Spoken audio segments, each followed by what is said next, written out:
can I get out of this situation? I feel stuck. You know, when I talk to Yeah. people who have been depressed or who are depressed, they just keep using this word. I feel stuck. I don't know what to do. I Yeah. don't know how to get out of it. So, because there is no solution in sight for me, I feel like I need to end it all. How can you help someone who is depressed today, watching and listening to us right now?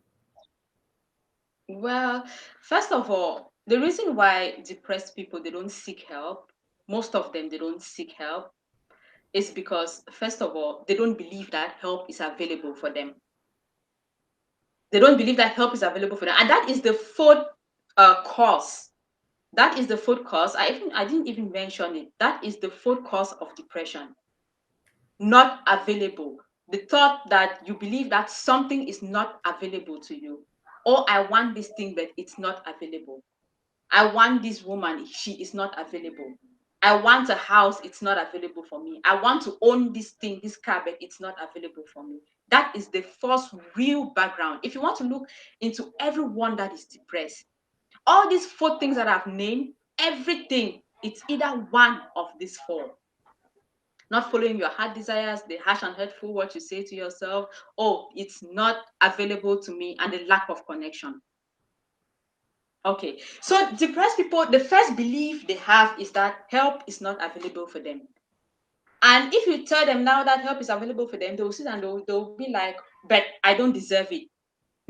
Most of them, they were like, help is not available. Even if it's available, I don't deserve it. I don't deserve to be helped. I don't deserve to be cured. Hmm. That is why you see most of them will go 10 years, 20 years without seeking help because they don't Yeah. believe it's available for them.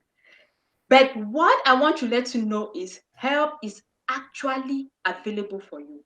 You just need to seek help. It's available for you. And most people they don't like actually taking all the antidepressants and things like that. They'll be thinking, oh, if I go now to, all those antidepressants also, which is How also long am causing I going to take medication for this thing? It's just leave on tiring it. to think of. It's actually depressing to even think that you're going to be leave on Yes. that you are dependent on medication. It's actually depressing. So help is available. I don't know whoever it is that is depressed out there, help is available, and you don't even necessarily need to take medication. You need So, to know. Clarice, let's do this. Yeah. I'm sure people are watching right now and would. I know you usually with therapists, it's always like one on one. I meet you and we have a conversation. I know exactly what your situation is according to who you Yeah. are and your story. But I want you to share your experience with us right now and of maybe someone who was faced with a particular form of depression and how you took them out of that situation. What did you tell them? What did they have to do? So if someone is going through that exact kind of thing, they can relate and know what to do next. Yes. Yeah, I've had a client, even though, yeah, I've had a client. I don't know if some of my clients are watching right now You're because giving they no probably, names, no names. yeah, of course. Yeah, but I've had a client who actually had an issue, and it boils down to like when he was a child.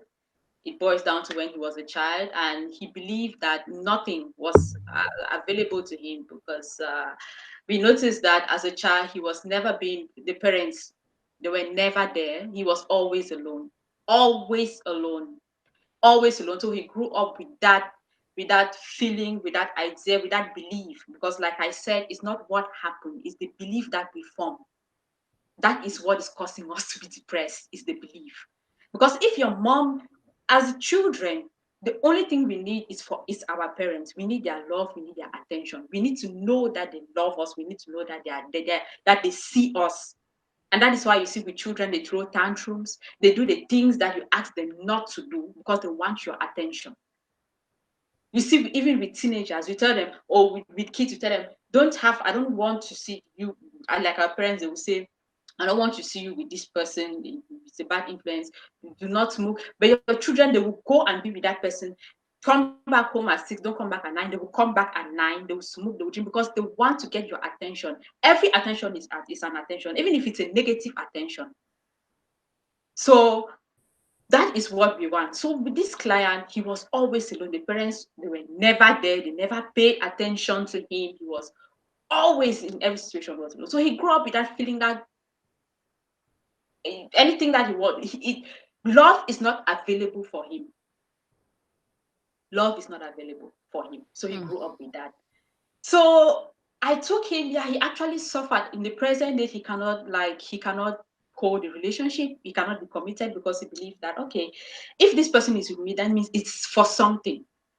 Maybe Because I it's have never experienced love before. I'm not worth being loved, yes, so I don't understand why you yes. love me. I don't Yes. understand why you love me.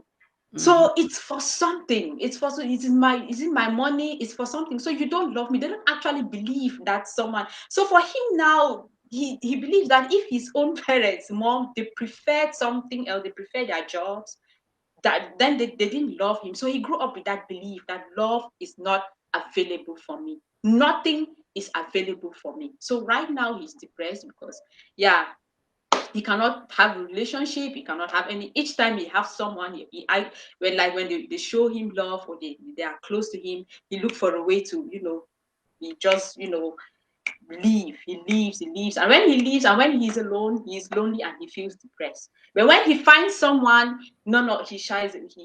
You know he has the flight response because he believes that they are with him for Yeah. something. So when I went back, because I didn't know about the parents and stuff not being there and everything. So when I went back, I was like, okay, tell me how your childhood was and everything. So when he told me everything, yeah, during the consultation, and I realized that, yeah, he was never with someone. He believed that he himself, because the way I do with my client, you are going to tell me, you are going to make the connection yourself. I just help you understand. So he was like, oh my God, so this is why I've been running away from women, and this is why this is happening to me. So for his stage was not really that chronic. It hadn't reached to that chronic yet, but he realized to seek help earlier. So which is a good thing.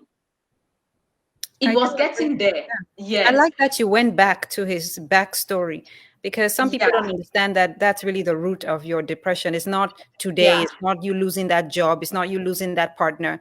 It's your Yes. history.